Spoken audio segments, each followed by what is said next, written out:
After uncovering his wife's betrayal, Stu must face the truth of a broken marriage and decide what comes next. Follow his story as he navigates heartbreak, solitude, and the rediscovery of who he truly is. This isn't just a story about loss, it's about strength, healing, and finding hope where he never thought possible. Welcome to RedHead Cheating, your premier YouTube channel dedicated to unveiling jaw-dropping and unbelievable tales of infidelity. We are your go-to source for the most shocking and scandalous cheating stories that will leave you both horrified and intrigued. Join us as we delve into the secrets, lies, and betrayals that have rocked relationships and shattered trust. Our channel is committed to sharing these cautionary and eye-opening narratives, not to glorify cheating, but to shed light on the devastating consequences it can have on individuals and families. Cheating is a painful way to end a relationship and often leaves the other partner in a dark place. By presenting these stories, we hope to alleviate the pain you're experiencing by helping you realize that you're not alone. We are a media company focused on delivering the highest quality stories. Sometimes based on true events, our narratives always conclude with a valuable lesson, adding educational value to each video. Reflecting on it now, I realize how I once believed my relationship with Shannon was unbreakable. Ours was a love I had always thought was invincible, a bond one had put everything into and believed would withstand any storm. When we met in college, life still seemed full of possibility, and Shannon's laughter and kindness had brightened my world like nothing else. From that point forward, my love for her only grew, filling every corner of my life. Together, we had built dreams, plans, and a future that I believed was as solid as any foundation. For a decade, I poured everything I had into our marriage, working hard to build a comfortable life for us in our quiet Midwest town. I ran a successful contracting business, while Shannon taught music at the local high school. We had a beautiful home, and our plans to start a family were well within reach. Our love felt steady, real, something that could never be shaken. But, as I now know, sometimes life has other plans. Looking back, I wonder if there were signs I missed, subtle clues that everything wasn't as perfect as it seemed. If they were there, I was blind to them. My trust in her was absolute, unquestioning. And maybe that's why, when the truth finally surfaced, it felt like a punch to the gut. The first jolt of realization struck at the office Christmas party a few months before our trip. Shannon had slipped away from the crowd and spent a little too long whispering with another man, someone she introduced as an old friend. I didn't think much of it at the time, after all, she was my wife. But a shadow of doubt had begun to form, one I quickly pushed away, telling myself that a few moments of distance didn't mean anything. Then, that winter, we planned a getaway, a 2-week escape to the Bahamas, just the two of us. I was hoping the time away would help us reconnect and bring us closer. As we stood in a long security line at the airport, a chill passed through me. I noticed a man in the next line, glancing our way. He was a tall, sharp-looking guy with a familiar edge to his gaze, and I felt a strange sense of recognition. My initial reaction was curiosity. Why was he staring at her? I brushed it off, thinking I was being ridiculous. But then I caught something small but unmistakable, a quick, almost hidden wave from Shannon. She turned to look my way, but her attention flicked back to him, just for a moment, before she snapped her focus forward again. By the time we boarded, that moment lingered in my mind, gnawing at me. Shannon chose an aisle seat, claiming she didn't feel well and might need easy access to the restroom. Usually, she preferred the window seat, but she'd brushed off my suggestion, so I took the middle seat beside her, doing my best to stay relaxed. After the plane had been in the air a while, I let my head droop as if I were dozing. Shannon sat there, scrolling through her phone, glancing over her shoulder every so often. It wasn't long before she stood up, excusing herself for a restroom break. I tilted my cap down over my eyes, keeping a narrow line of sight as she made her way down the aisle. To my growing discomfort, she paused near the man I'd seen at security, her hand lightly brushing his shoulder as if for balance. I watched as they exchanged a few words, her back to me, her body angled just enough to keep their interaction discreet. She returned minutes later, settling in beside me as though nothing had happened. She didn't even glance in my direction as she stared out the window, her fingers tapping absently on her phone. The rest of the flight passed in a tense silence, with a mounting dread that had settled firmly in my chest. This wasn't just paranoia or jealousy, it was real, something unmistakable I could no longer ignore. When we landed, I knew this vacation wasn't going to be what I'd hoped for. Shannon had brought more than luggage on this trip, she had brought secrets and lies. We arrived at the resort, an idyllic stretch of sandy beaches and clear blue waters that should have been the perfect escape. But by then, I could barely feel the excitement I'd held onto for weeks leading up to this trip. Instead, my mind buzzed with questions I couldn't answer and doubts I couldn't shake. Shannon acted as though nothing was wrong, but something in her demeanor seemed almost forced, like she was trying to act natural but overshooting it. After we checked in, Shannon suggested we head down to the beach to unwind from the trip. She was practically beaming, which would have been a sight I'd usually loved, but now it felt strangely hollow. I forced a smile and nodded, though inside, I was wrestling with the discomfort that had rooted itself deep in my chest. We found a spot along the shore, and while she reclined on a beach chair, I excused myself, saying I'd go grab drinks for us. On my way back, I saw Shannon lying on her chair, scrolling through her phone again. As I approached quietly, I caught her typing a message, her fingers moving quickly before she glanced around and slipped the phone back into her bag. When I handed her the drink, she looked up with a bright smile, almost too cheerful, thanking me before taking a long sip. Her carefree attitude made me feel ridiculous for doubting her, even if my gut told me something was off. I forced myself to relax, reminding myself that I hadn't seen anything concrete, just a quick wave, a few odd glances. Surely, she wouldn't jeopardize our life together over some fling, right? For the rest of the day, I tried to focus on making the most of our vacation. We swam in the ocean, took a lazy walk along the shore, and had dinner at the resort's outdoor restaurant, which overlooked the sunset. But no matter how hard I tried, that sinking feeling wouldn't go away. Every time she checked her phone or turned away to take a call, my pulse quickened. Each casual glance she exchanged with strangers felt laden with suspicion. After dinner, Shannon suggested we check out the resort's live music in the main bar. It'll be fun, she insisted, taking my hand and leading me through the crowd. But when we got to the bar, something I dreaded, and half expected, finally happened. At the far end of the room, partially hidden by a cluster of people, I spotted him. The same man from the airport, the one who'd looked at her like they shared a secret. He was leaning against the bar, holding a drink, and before I could fully process it, Shannon saw him too. Her eyes widened for the briefest moment, and she immediately shifted her gaze to the band on stage, forcing a smile as if she hadn't noticed him. "Do you want to grab a seat?" I asked, doing my best to keep my tone casual, though my heart was pounding. She nodded, her gaze shifting uncomfortably, and we found a table near the dance floor. But I kept my eyes on the man, noticing how he subtly moved to a spot where he could see us both without being too obvious. As the music played, Shannon seemed jittery, glancing around the room while pretending to be engrossed in the show. I couldn't take it anymore. "Shannon, are you okay?" I asked, trying to sound concerned rather than accusing. "You seem distracted." She hesitated, her face twitching with what looked like guilt before she forced a smile. "Just tired from the travel," she replied, her tone overly casual. "Let's get out of here and head back to the room." We made our way back to our suite, but the tension was thick, both of us pretending to ignore the weight pressing down on our shoulders. When we got inside, she excused herself to shower, and as soon as she was out of the room, I did something I never thought I'd do. I went over to her bag, unzipped the pocket where she'd stashed her phone, and opened it.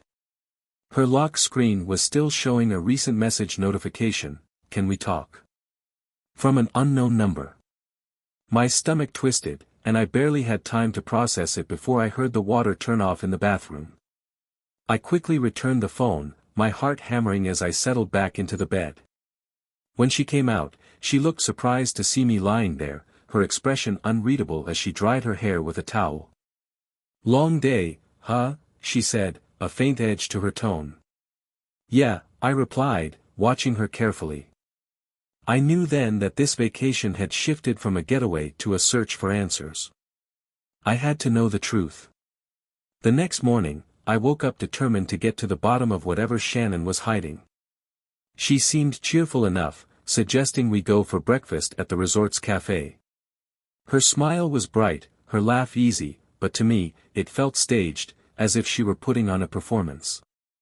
I went along with it, nodding and smiling, all the while trying to gauge if there was any sincerity left in her actions.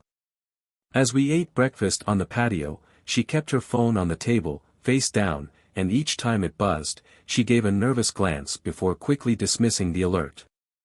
My pulse quickened every time her attention drifted, and I could feel my suspicion hardening into something undeniable.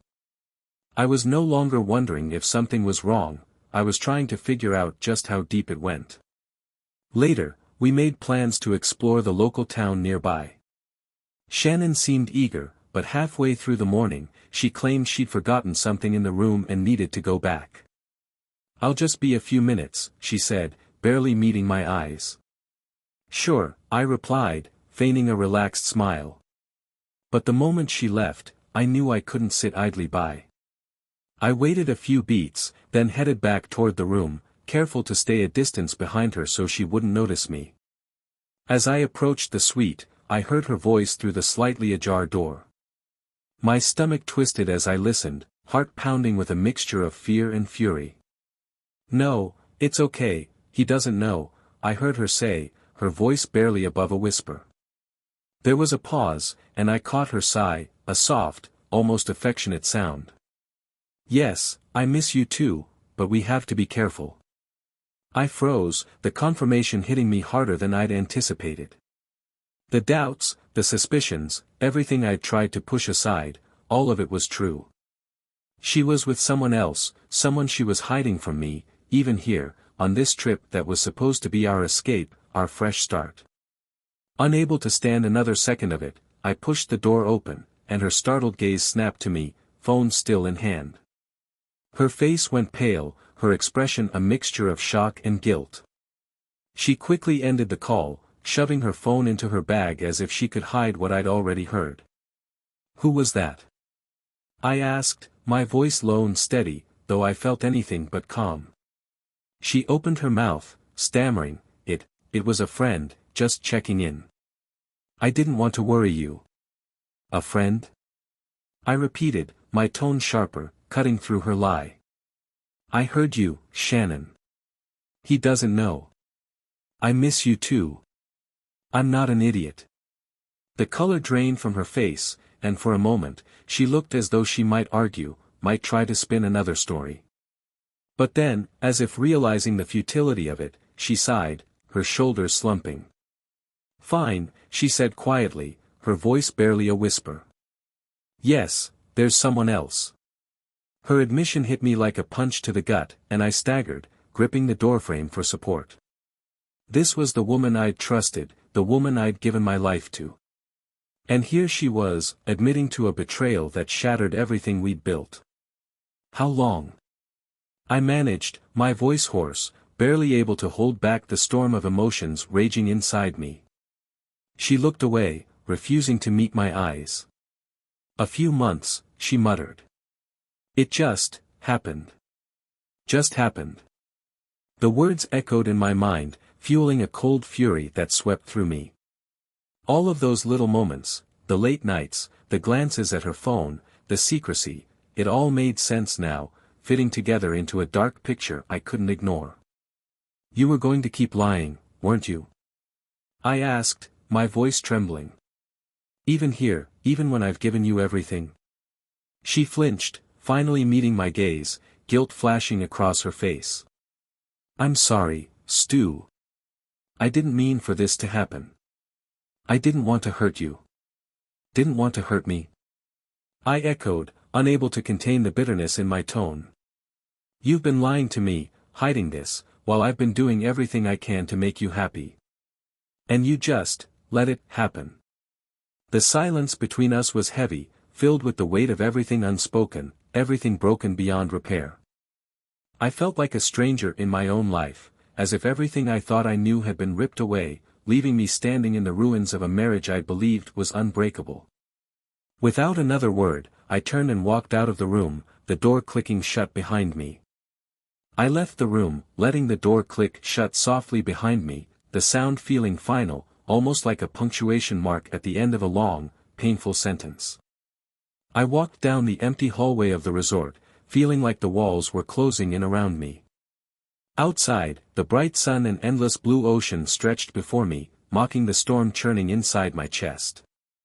I wasn't sure where I was going, or what I'd do next. All I knew was that I couldn't be near Shannon right now. Her betrayal had carved a hole inside me, and every step felt heavier than the last. I ended up at the small bar near the beach, a quiet spot with only a few patrons scattered around. I took a seat, ordered a drink, and tried to wrap my mind around what had just happened. How had I missed the signs? I thought back to all those moments that now made sense, the late-night texts she hid, the changed passwords on her devices, the unexplained absences. I'd brushed them aside, telling myself they didn't mean anything. I'd trusted her so completely that it never occurred to me she might betray that trust. As I sipped my drink, anger began to simmer beneath the surface. How could she do this? How could she stand there, look me in the eye, and lie to me every single day? I thought about confronting her further, demanding answers. But what would that solve? What could she possibly say to explain away what she'd done? My phone buzzed in my pocket, snapping me out of my thoughts. I half expected it to be Shannon, but it was a text from my sister, Rachel. "Hope you're enjoying the trip," it read, cheerful and innocent, so far removed from the reality of my situation. I thought about responding, telling her everything that had happened, but I couldn't bring myself to share the pain I was carrying, not yet. Instead, I put the phone back in my pocket, staring out over the water, feeling the anger, betrayal, and grief ripple through me in waves. After a while, I realized I couldn't stay here, hiding in the bar, drowning in my own thoughts. If I didn't confront her properly, if I just let this fester, I'd never get the closure I needed. I downed the rest of my drink and made my way back to the suite, my mind already rehearsing what I'd say, every word laced with the anger I could barely contain. When I walked back into the room, Shannon was sitting on the edge of the bed, her face pale and drawn. She looked up as I entered, her eyes wide with something close to fear, or maybe guilt. I shut the door, standing in the center of the room, feeling the tension crackling between us. "We need to talk," I said, my voice steadier than I felt. She nodded, biting her lip. "Stu, I'm so sorry. I never meant for this to happen." "Why?" I asked bluntly. "Why did you do it?" She hesitated, her gaze flickering down. "I don't know, things just felt distant between us. I thought maybe we'd lost something, and then. I don't know. I felt something different, something exciting with him." The words stung, each one hitting like a blow. "And you didn't think to talk to me? To tell me what you were feeling instead of sneaking around?" "I didn't want to hurt you," she whispered, her voice shaky. "I thought I could handle it on my own, that it would just go away." "But it didn't go away, did it?" I said bitterly, crossing my arms. "You just kept it going, lying to me, building a whole life behind my back."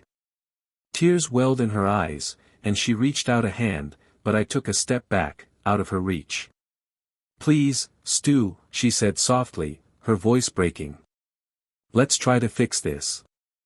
Let's go back and see if we can figure things out." Her words only made the fury inside me grow. "Fix this? Shannon, you've destroyed any trust one had in you. This isn't something we can just patch up like it's a leaky roof. You made your choices, and I can't just forget that." The silence that followed was suffocating. I knew then that nothing she said would change what she'd done. The damage was irreversible, a wound that couldn't be healed. She had betrayed everything we built together, and there was no going back. I need some time, I said, barely managing to keep my voice steady. I need to think. I can't even look at you right now. I turned and walked out of the room, leaving her there with her guilt, her regret. I spent the next few days at the resort in a fog, drifting through the motions but feeling detached from everything around me. The sun, the beach, the laughter of strangers, all of it felt hollow. I tried to keep my mind off Shannon and everything she'd revealed, but the memories lingered, each one sharper than the last. To avoid seeing her, I stayed out as much as possible, spending hours walking along the beach, letting the rhythm of the waves calm me. I'd find an isolated spot and sit for what felt like hours, listening to the water crash against the shore, hoping the sound would drown out the anger and betrayal echoing in my mind. By the third day, I was drained, exhausted from the constant tug-of-war between grief and anger. I knew I needed to make a decision, but each time I tried to think it through, the weight of it felt too heavy. How did I get to this point? How did a relationship I'd invested my entire heart and soul into end up so completely broken? On the fourth day, I decided to go for a long swim, hoping the physical exhaustion would bring some kind of relief. I threw myself into the waves, swimming further than I normally would, letting the water strip away my frustration, even if only for a few moments. But as I swam back to shore, a new resolve took hold of me. As much as I wanted to avoid her, I couldn't hide forever. I needed answers, a sense of closure, and, most importantly, a plan for what came next. Ignoring the truth or letting it fester wouldn't change anything, I needed to confront it head-on. That evening, I returned to the suite, preparing myself to see Shannon for the first time since our confrontation. She was sitting on the balcony, staring out at the ocean, her expression distant. The air was thick with unspoken words as I entered the room and took a seat across from her. She looked up, her eyes red-rimmed and tired, and for a moment, I felt a flash of the compassion I'd once felt for her. But that feeling was quickly swallowed by the memory of her betrayal, the lies she'd so easily kept hidden from me. "Shannon," I began, my voice low but steady, "we need to talk about what happens next." She nodded, clasping her hands in her lap, as if bracing herself for the worst. "I know," she whispered. "I've been thinking about it too." I took a deep breath, choosing my words carefully. "I don't see a way forward for us. What you did, it broke something that can't be fixed." She looked away, blinking back tears, but I couldn't let myself be moved by them. "I understand," she said finally, her voice barely a whisper. I'm so sorry, Stu. I never wanted it to end this way." Her apology, though heartfelt, didn't take away the pain. I'd loved her with everything I had, and she'd thrown it away without a second thought. But as much as I wanted to hold on to the anger, I knew it wouldn't serve me in the long run. I needed to let go, not for her, but for myself. "We'll go back home," I said, my tone neutral, "and start the process of moving on separately. I'll figure out the details when we get back. But I think it's best if we both accept that there's no going back to the way things were." She nodded, her gaze fixed on the ground. "If that's what you need, then I won't fight you on it." The rest of the evening passed in silence. The finality of it all was overwhelming, but I knew I'd made the right decision. This was the beginning of the end, and while it felt like I was stepping into the unknown, I knew I had to face it head-on. I left her there on the balcony, the two of us in silence, each holding on to memories of a past that no longer held a future. As I looked out at the dark horizon, I felt something shift, a faint glimmer of relief, of clarity, even as the heartbreak lingered. The flight back felt surreal. Shannon and I barely exchanged a word, each of us lost in our own thoughts. I kept my eyes fixed out the window, watching the clouds drift by as if the sight of them could ground me. But no matter how much distance we put between ourselves and the resort, the reality of her betrayal hung heavily in the air between us. When we landed and drove back to the house, I felt like I was coming back to a life that no longer fit. Everything in the house, the family photos on the wall, the furniture we'd chosen together, even the faded calendar on the fridge filled with reminders of plans we'd once made, seemed like remnants of a life that didn't belong to me anymore. They were pieces of a dream that had been shattered. Shannon gave me a tentative look as we stepped inside, her eyes full of regret, but I brushed past her, heading straight to the guest room. I needed space. This was going to be a complicated process, and I wasn't ready to pretend we could live under the same roof and carry on as if everything were normal. Over the next few days, we settled into a cold, uncomfortable routine, barely crossing paths. Shannon moved quietly through the house, keeping out of my way, but the silence between us only made the tension thicker. Every time I saw her, every glimpse of her passing through the house reminded me of what she'd done and the life we were leaving behind. One evening, I made my way to the kitchen and found her there, sitting at the counter, scrolling absent-mindedly through her phone. She looked up when she saw me, her face pale, and for a moment, it seemed like she was going to speak, to say something that might ease the distance. But I didn't have the patience for empty words. I opened the fridge, grabbed a drink, and left the room without a word. As the days wore on, I began to think of all the things we'd need to untangle: finances, property, and everything else that was interwoven between us. I reached out to an attorney named Linda, recommended by a friend. She specialized in handling separations with a cool, efficient approach, which was exactly what I needed. "Stu," she said, her tone straightforward but understanding, "I'm here to make this as smooth as possible. We'll work through the assets, the house, and anything else that needs dividing. My advice? Keep things simple. The less drawn out this is, the better it'll be for you." I nodded, feeling a sense of relief in her words.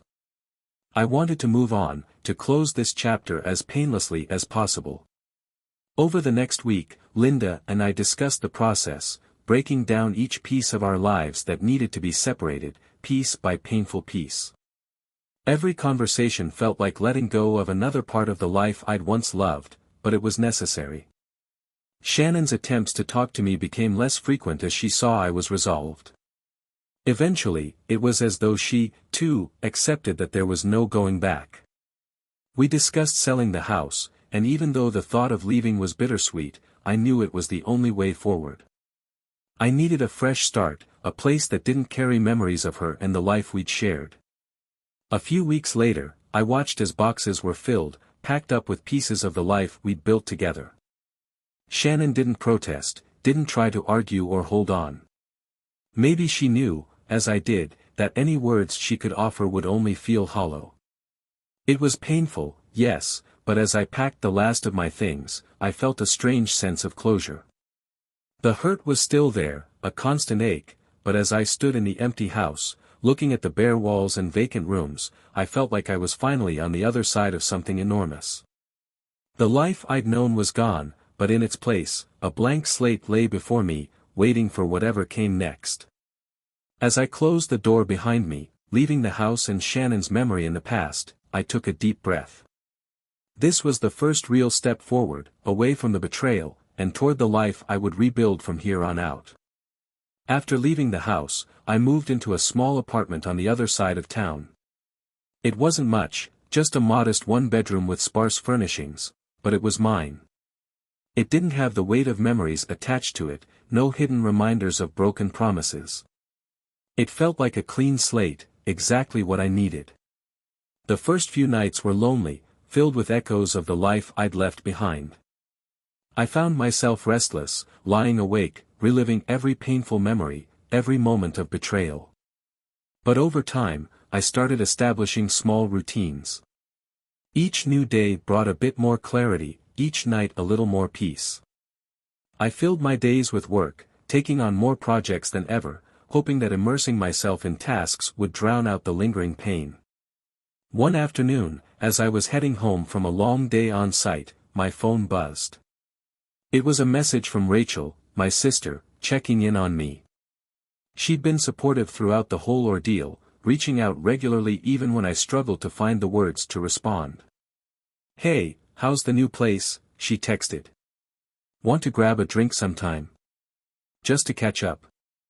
I hesitated, but after a moment, I typed back, "Yeah, that would be nice. Thanks, Rachel." It was a simple message, but somehow it felt like a small step forward. That Friday, I met Rachel at a local bar. It was a quiet place, tucked away from the busy part of town, and as we settled into a booth, I felt myself start to relax for the first time in weeks. Rachel ordered us both drinks and gave me a warm smile. "So," she began, her voice gentle, "how are you holding up?" I sighed, the weight of it all pressing down as I thought about how to answer. "Some days are okay," I admitted. "Others, not so much. But I'm getting through it." She nodded, understanding in her eyes. "It's normal, you know. You went through something incredibly painful. There's no quick way out, but you're moving forward, and that's what matters." Rachel's words reminded me that I wasn't alone, that I had people who cared about me, even when I felt like everything else was crumbling. Over the next hour, we talked about life, family, and our plans for the future.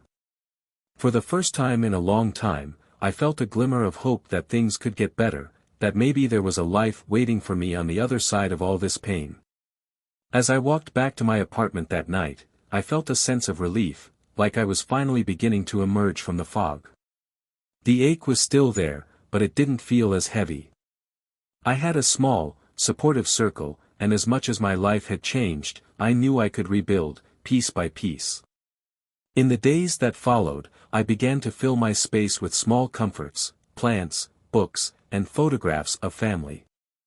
I reconnected with old friends, started exercising regularly, and took up hobbies I'd forgotten about, like hiking and painting. Each day brought small steps, each one a reminder that I was learning to live for myself again. Little by little, I began to embrace the freedom of a new beginning. I knew that healing would be a long journey, but for the first time since everything had fallen apart, I believed that I could find happiness again. As the weeks passed, I threw myself into building a life that felt truly mine. The routines that once felt hollow slowly started filling with meaning, and I began to feel glimpses of a lighter, freer version of myself. I even started going out to some local art events, reconnecting with a community I'd once been a part of but had drifted from over the years. One Saturday morning, I decided to tackle a long-forgotten hobby, hiking. I'd always loved being out in nature, but it had fallen by the wayside somewhere along the line. I packed a small backpack, laced up my boots, and drove out to a nearby trail. The air was crisp, the sky a brilliant blue, and as I started up the path, I felt an ease I hadn't felt in years. Halfway up the trail, I passed a group of hikers, one of whom gave me a friendly nod. "Beautiful day for a hike, isn't it?" she said, smiling warmly. I nodded, smiling back. "Couldn't ask for better," I replied, surprised at how natural it felt to strike up a conversation with a stranger. As I continued along the trail, I found myself thinking about how closed off I'd become during those last few years with Shannon. I hadn't even realized how much of myself I'd shut away, how many parts of me I'd let go of. But out here, surrounded by open skies and endless trees, I felt that old part of myself stirring, the part that was curious, open, and ready for whatever came next. When I reached the summit, I sat on a large rock overlooking the valley below, feeling a quiet sense of accomplishment. I took a deep breath, filling my lungs with the fresh mountain air, and let go of the lingering pain, if only for a moment. In its place was a growing sense of acceptance, not just of the past but of everything that lay ahead. I didn't have all the answers, and I wasn't entirely healed, but I felt more grounded, more certain that I could find happiness again. Back in town, I continued exploring, finding small coffee shops and art galleries, places I hadn't noticed before. These small outings filled my weekends, each discovery adding a layer of richness to my life. I was creating new memories, building a new rhythm that felt true to who I was becoming. One Sunday, Rachel joined me at a farmer's market downtown. We wandered through the stalls, sampling local foods and picking up fresh flowers, our conversations easy and full of laughter. She noticed a change in me, too, and at one point, she paused and gave me a proud smile. "I'm so glad to see you like this, Stu," she said. "You seem, I don't know, like you're really coming into your own." Her words touched me more than I let on. It was true, I felt more like myself than I had in years. Each small choice, each day spent exploring, brought me closer to the person I'd lost somewhere along the way. The healing was gradual, and there were still moments of sadness, still reminders of what I'd been through. But I was learning to live with them, to let them become part of my story without defining it. In rediscovering old passions and forging new connections, I felt my heart open again, little by little, to the possibility of joy. And for the first time in a long time, I believed that joy was something I truly deserved.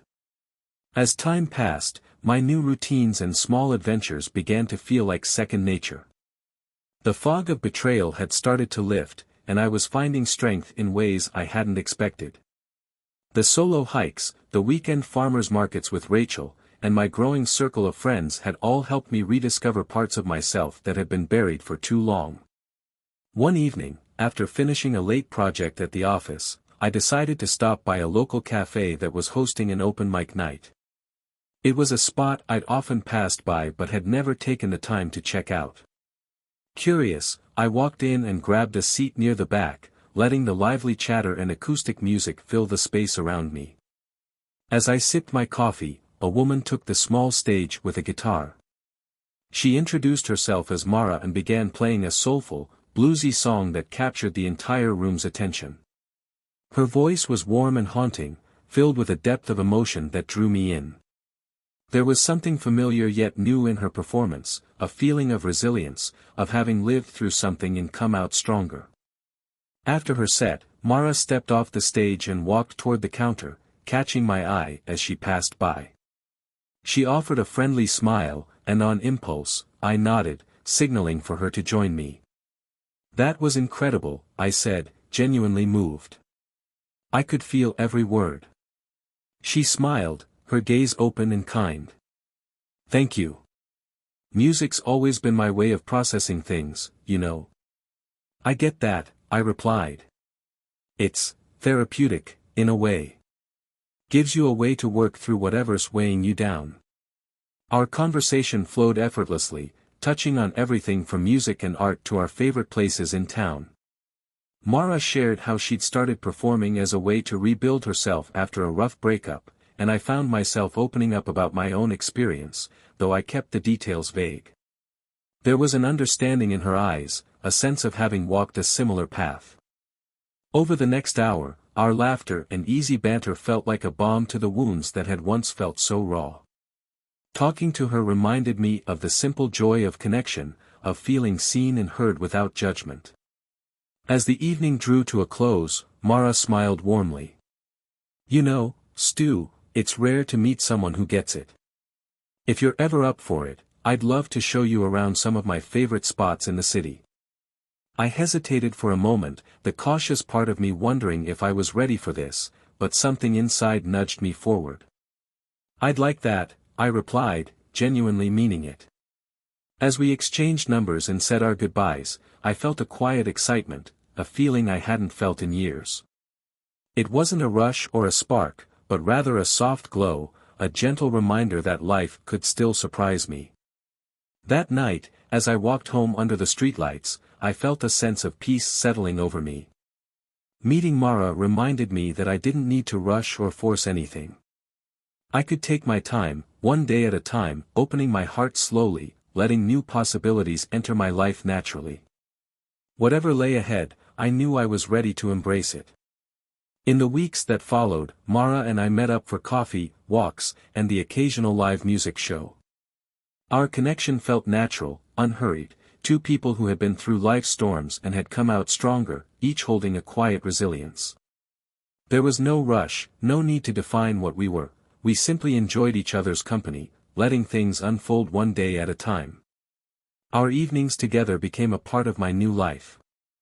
We'd walk through the city's art district, spend long afternoons at the botanical gardens, or lose track of time talking about everything under the sun. With Mara, I could be myself, share the parts of my story that had been difficult to revisit, without feeling judged or pitied. She listened, she understood, and in a way, her presence was helping me heal in places I hadn't even realized were still sore. One quiet Saturday morning, I invited Mara to join me for a hike at a scenic overlook just outside of town. The trail wound through dense woods before opening up to a stunning view of rolling hills and endless sky. As we reached the summit, we stood side by side, gazing out over the landscape in comfortable silence. "It's beautiful up here," she murmured, her eyes reflecting the view as she took it all in. "Yeah," I replied, feeling a deep sense of peace. There was a time when I didn't think I'd be able to enjoy something like this again. But here I am. She looked over at me, a warm smile spreading across her face. "It's amazing, isn't it? How life has a way of bringing us back to ourselves, little by little." I nodded, realizing how true her words were. I'd started this journey feeling broken, lost, and betrayed. But as I stood there, taking in the world with her by my side, I felt whole again, not because someone else had filled the gaps, but because I'd learned to rebuild myself. After a while, Mara reached for my hand, her touch gentle and sure. I felt a quiet joy in that simple gesture, a warmth that filled the spaces once occupied by anger and heartbreak. It wasn't a fairy tale moment, but it was real, grounded in a sense of acceptance and understanding that I'd never experienced before. As we made our way back down the trail, I knew that I was ready to open my heart again, not just to Mara, but to life itself. I'd found strength in my solitude, peace in my healing, and hope in the possibilities that lay ahead. Back at the trailhead, Mara turned to me, her gaze soft. "So, what's next for you, Stu?" I took a deep breath, looking back at the path we'd just walked, and then forward to the life awaiting me. "Whatever comes next," I replied, smiling, "I'm ready." And for the first time in a long time, I truly meant it. The past had shaped me, but it didn't define me. I was free, standing on the edge of a new beginning, with an open heart and a life ready to be lived.